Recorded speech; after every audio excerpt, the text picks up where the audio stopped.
से खबर है, दिल्ली के महरौली में तेज बारिश के चलते बड़ा हादसा हो गया। यहां पानी के तेज बहाव में फंसकर एक युवक स्कूटी के साथ बह गया, जिसकी तलाश लगातार जारी है। हादसे का वीडियो सामने आया है, जिसमें युवक पानी के तेज बहाव में बहता हुआ नजर आ रहा है। पानी की रफ्तार इतनी तेज थी कि दुकानदार ने युवक को बचाने की कोशिश की, लेकिन पानी की तेज धार युवक को बहा ले गई और जाकर नाले में समा गया। हालांकि युवक की स्कूटी को बचाव दल ने बरामद कर लिया है, लेकिन युवक का अभी तक कोई सुराग नहीं मिला। ये घटना दरगाह हजरत ख्वाजा कुतुबुद्दीन बख्तियार काकी के सामने हुई, जहां बारिश के चलते पानी का बहाव इतना तेज था कि युवक खुद को बचा नहीं पाया। हादसे का वीडियो सोशल मीडिया पर वायरल है।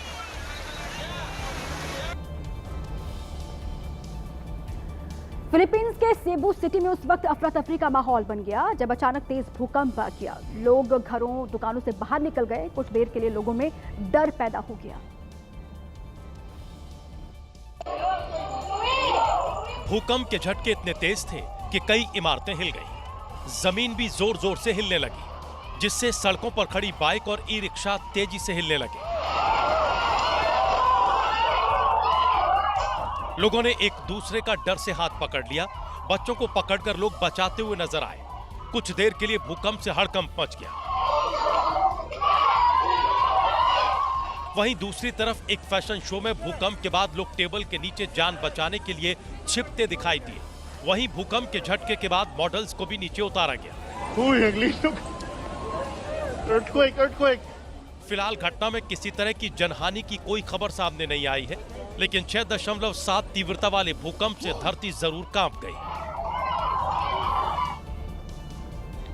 और वहीं स्पेन में कुदरत का कहर थमने का नाम नहीं ले रहा है। वहां के मशहूर पर्यटक द्वीप इबीजा में बाढ़ से हाहाकार मचा हुआ है। इबीजा का शायद ही कोई इलाका बचा हो जहां मिट्टी भरे बारिश का पानी अपनी आगोश में न ले चुका हो। अचानक आई भारी बारिश के बाद वहां की धरती मटमैले रंग में रंग गई है। क्या सड़कें, क्या गलियां, हर तरफ एक जैसा ही मंजर दिख रहा है। सड़कों पर कारें डूबी हैं, आवाजाही बंद है। छुट्टियां मनाने और अपनी रंगीन पार्टियों के लिए मशहूर द्वीप इबीजा में भारी बारिश की वजह से भयंकर बाढ़ आ गई है, जिससे सड़कें कीचड़ भरी नदियों में बदल गई हैं। इबीजा और पास के ही फॉर्मेंटेरा द्वीप का खतरा अभी भी टला नहीं है, क्योंकि वहां भारी बारिश का रेड अलर्ट जारी है, जहां 180 मिलीमीटर तक बारिश होने की आशंका जाहिर की गई है। इबीजा पूरी तरह पानी में डूब चुका है, जबकि द्वीप की मुख्य सड़क पर स्थानीय लोग गहरे पानी में से मुश्किल से निकल पा रहे हैं।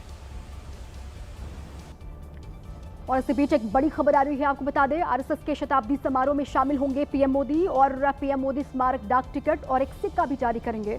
आरएसएस के शताब्दी समारोह को संबोधित भी करेंगे पीएम मोदी। दिल्ली के अंबेडकर अंतर्राष्ट्रीय केंद्र में ये कार्यक्रम होना है, जिसमें आज शामिल होंगे प्रधानमंत्री नरेंद्र मोदी। आरएसएस के शताब्दी समारोह के उपलक्ष्य में ये कार्यक्रम यहाँ पर रखा गया है और यहाँ पीएम मोदी मौजूद रहेंगे। स्मारक डाक टिकट और एक सिक्का भी उनके द्वारा जारी किया जाएगा। शताब्दी समारोह है आरएसएस का, जिसमें संबोधन भी होगा पीएम मोदी का।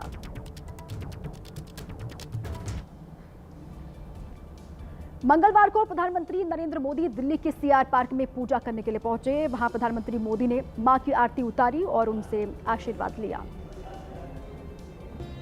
नवरात्रि के मौके पर प्रधानमंत्री नरेंद्र मोदी ने अष्टमी की पूजा की। कल नवरात्रि का 8वां दिन था और 8वें दिन मां दुर्गा के महागौरी स्वरूप की पूजा की जाती है। दक्षिणी दिल्ली के चित्तरंजन पार्क के दुर्गा पूजा पंडाल और कालीबाड़ी मंदिर में पीएम मोदी ने मां की आरती उतारी। पीएम ने दुर्गा पूजा पंडाल में विधिवत रूप से शक्ति की देवी को नमन किया। पीएम ने आरती उतारने के बाद पूजा अर्चना की और माथे पर तिलक लगवाया। इस दौरान श्रद्धालुओं ने भी प्रधानमंत्री के साथ माता के दर्शन किए। राजधानी दिल्ली में हर साल सीआर पार्क की दुर्गा पूजा विशेष आकर्षण का केंद्र होती है। यहाँ भव्य पंडाल, सांस्कृतिक कार्यक्रम और धार्मिक अनुष्ठान आयोजित किए जाते हैं। यूपी के जौनपुर में एक चौंका देने वाली घटना सामने आई है। यहाँ 75 साल के बुजुर्ग ने 35 साल की महिला से शादी की और शादी वाली रात ही दम तोड़ दिया। बुजुर्ग की मौत से शादी वाले घर में मातम पसर गया। वहीं गांव में घटना से तरह तरह की चर्चाओं का माहौल बना हुआ है। मामला संदिग्ध मानते हुए दिल्ली में रह रहे भतीजों ने बुजुर्ग का अंतिम संस्कार रुकवा दिया और जांच की मांग उठाई। बता दें कि 75 साल के संगरू राम की कोई संतान नहीं थी और उनके रिश्तेदार भी दिल्ली रहते हैं, जिसके बाद उन्होंने दूसरी शादी करने का मन बना लिया और 35 साल की महिला से कोर्ट मैरिज के बाद मंदिर में शादी कर ली। महिला के पहले से 2 बच्चे हैं, जिनकी जिम्मेदारी भी संगरू राम ने उठाने की बात कही, लेकिन शादी की पहली रात ही संगरू राम की रहस्यमयी मौत हो गई, जिससे कई तरह के सवाल खड़े हो रहे हैं। ये घटना जौनपुर के कुचमुच गांव की बताई जा रही है। इस वक्त चेन्नई से एक बड़ी खबर है। चेन्नई के थर्मल पावर प्लांट में बड़ा हादसा हो गया। यहाँ 30 फीट ऊपर से एक स्लैब गिर गया, जिसकी वजह से बड़ा और दर्दनाक हादसा। स्लैब गिरने से 9 मजदूरों की मौत यहाँ पर हो गई। निर्माण कार्य के दौरान यह हादसा हुआ कि यहाँ 30 फीट ऊपर से एक स्लैब गिरा, जिसके नीचे दबने से 9 लोगों की मौत हो गई। 9 मजदूर बताए जा रहे हैं। ये थर्मल पावर प्लांट में हादसा हुआ चेन्नई में, और 9 मजदूर जिनकी जान चली गई। निर्माण कार्य यहाँ पर चल रहा था और इसी दौरान ये हादसा हुआ। इस दर्दनाक हादसे में 9 मजदूरों की मौत हो गई और कई घायल हो गए, जिनकी स्थिति अभी भी गंभीर बनी हुई है।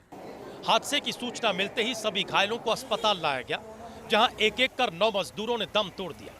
मारे गए सभी मजदूर असम और आसपास के इलाके के बताए जा रहे हैं। इस दर्दनाक घटना का पीएमओ ने संज्ञान लिया और प्रधानमंत्री राहत कोष से मृतकों के परिजनों को 2-2 लाख और घायलों के लिए 50,000 मुआवजे का ऐलान किया गया। तमिलनाडु के सीएम एम.के. स्टालिन के निर्देश पर अधिकारियों ने अस्पताल पहुंचकर हालात का जायजा लिया। साथ ही घटना के पीछे की वजह जानने के लिए जांच शुरू कर दी है।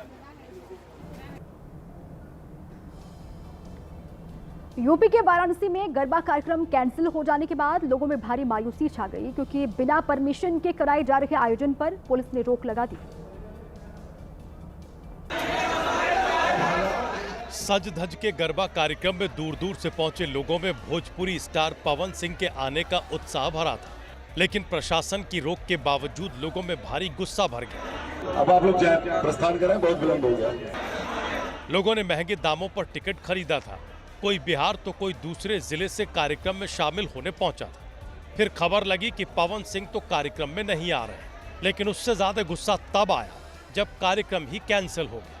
कष्ट हुआ यहाँ आने में, इसके लिए मुझे खेद है।